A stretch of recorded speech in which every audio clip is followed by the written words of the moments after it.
नमस्कार, देहरादूनी प्रियंका के प्लेटफॉर्म में आपका बहुत बहुत स्वागत है। और आज देहरादूनी प्रियंका जैना पहुंची है एक ऐसी ही महिला शख्सियत के पास जिन्होंने महिला सशक्तिकरण पर अपनी एक हाल ही में बुक रिलीज़ की है। जी हाँ, ये आप देख सकते हैं मेरे हाथ में, पावर वुमेन, ये बुक उन्होंने रिलीज़ की है। और इस बुक के ज़रिए उन्होंने समाज को महिला सशक्तिकरण को लेकर और समाज में जो महिलाएं हैं वो किस तरह से संघर्ष कर आगे बढ़ी हैं, उनकी पूरी जीवनी पर आधारित ये पुस्तक है और ये पुस्तक सभी को पढ़नी चाहिए। और आज हमारे साथ है वेणु अग्रहारी ढिंगरा जी। तो बहुत बहुत स्वागत है मैम आपका देहरादूनी प्रियंका के प्लेटफॉर्म में। और आप अपनी किताब के बारे में थोड़ा सा बताइएगा कि आखिर ये किताब किन मुद्दों को लेकर है और किन विषयों को, और क्या उद्देश्य है समाज में बदलाव लाने का इस किताब का। थैंक यू प्रियंका जी, मुझे आपने ये प्लेटफॉर्म दिया कुछ बोलने के लिए, इसका बहुत बहुत धन्यवाद। ये किताब power women India's political winners, ये किताब 16 ऐसी औरतों को कवर करता है जो मॉडर्न इंडिया की पॉलिटिक्स को जिन्होंने शेप किया है। ये किताब किसी भी एक पार्टी से प्रेरित नहीं है, पॉलिटिक्स के ऊपर ज़रूर है पर किसी पार्टी से प्रेरित नहीं है। ये उन औरतों की जर्नी है जो औरतें पॉलिटिक्स में आने के लिए उन्होंने अपने दुर्गा को बाहर लेके आई हैं। उन औरतों में, किसी भी औरत में जब दुर्गा अंदर से जागती है तो वो किस मुकाम पे पहुंच सकती है, इसको बताने की मुझे ज़रूरत बिल्कुल नहीं है।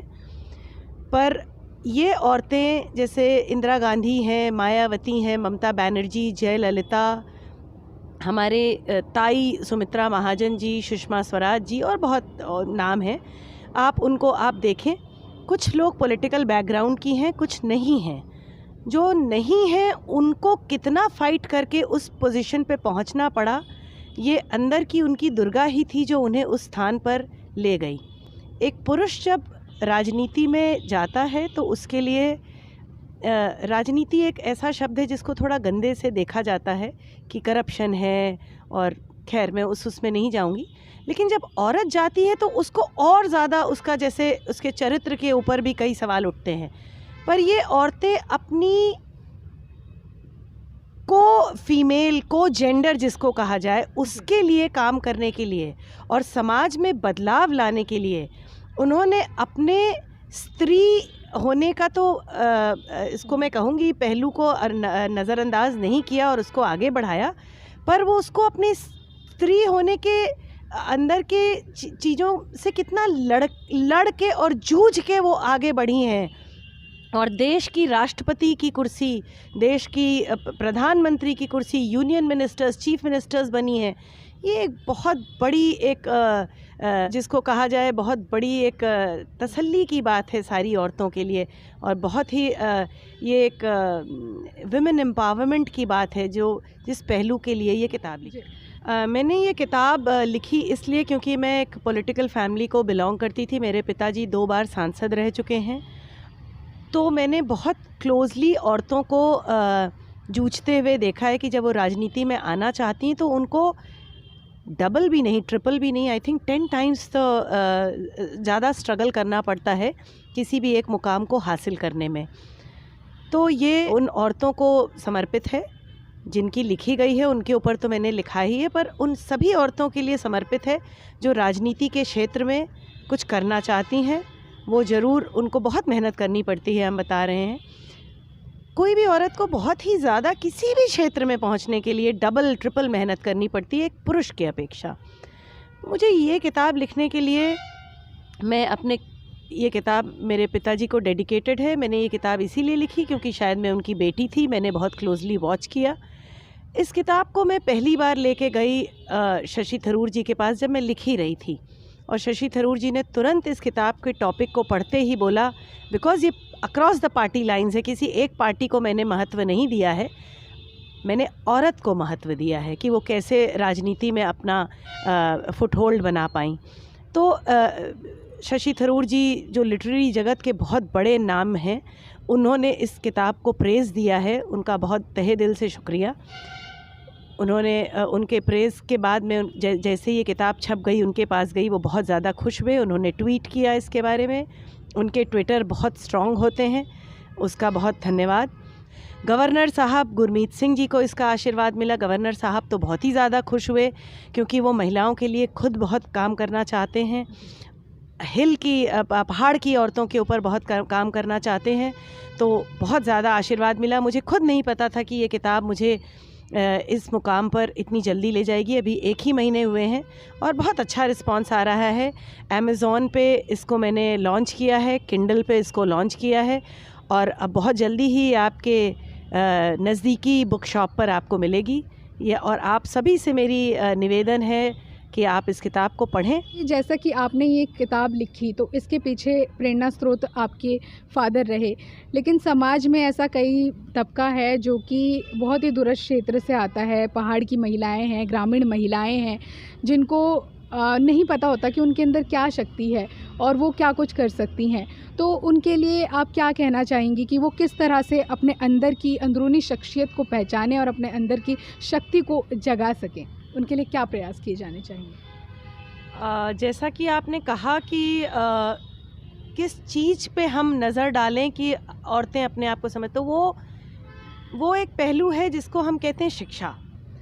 शिक्षा ही एक ऐसी चीज़ है जो औरत को एम्पावर कर सकती है, एनेबल कर सकती है कि वो अपने आप में झांक के देख सके कि वो किस फील्ड में आगे बढ़ सकती है और उसको चैनलाइज कर सकती है। शिक्षा के क्षेत्र में सबसे बड़ा इम्पॉर्टेंट ये है, एक किसी भी घर का पहलू है कि आपके घर के जो पुरुष हैं वो आपको आगे बढ़ाएं, जब आपको शिक्षा प्रदान करें। तो जब जैसे मेरे फादर ने मुझे बोला कि बेटा पढ़ती रहो, और मुझे बहुत पढ़ाया उन्होंने मुझे रोका नहीं, किसी फ्रेम में बांधा नहीं। तो जब एक महिला पढ़ती है, जब एक बालिका पढ़ती है, जिसको अगर हम बोला जाए, तो बालिका जब पढ़ती है तो वो खुद तो पढ़ती ही पढ़ती है, वो अपने घर को पढ़ाती है और एक समाज को पढ़ाती है। वो बदलाव लाती है एक समाज में, अपने घर में। पर जब एक पुरुष पढ़ता है तो वो सिर्फ अपने में बदलाव लाता है। तो इसलिए ये शिक्षा बहुत बड़ा पहलू है जिसको महिलाएं अभी भी 40% रूरल इंडिया में अगर हम देखें तो महिलाएं नहीं पढ़ पा रही। और हर महिला में एक अंदर ही अंदर भगवान ने उसको एक गॉड गिफ्ट दे रखी है कि वो किसी भी चीज़ को छुएगी तो उसको सोना बना ही देगी। चाहे वो अचार बना रही हो, चाहे वो पापड़ बना रही हो, चाहे वो मार्स पे पहुंच रही हो। आप देखिए, औरत कहीं भी पहुंच सकती है, उसको एक धक्का चाहिए। अब वो धक्का गलत भी हो सकता है, सही भी हो सकता है। गलत मतलब अगर कई बार उसको गलत धक्का लगता है तो वो रिबेल बन के आगे बढ़ सकती है। अपने आप को चैनलाइज करने के ऊपर है। और अगर सही धक्का लगता है, उसको सही पुश मिलता है तो वो कहीं का कहीं पहुंच ही सकती है किसी भी हाल में। तो education is very important, right push is very important.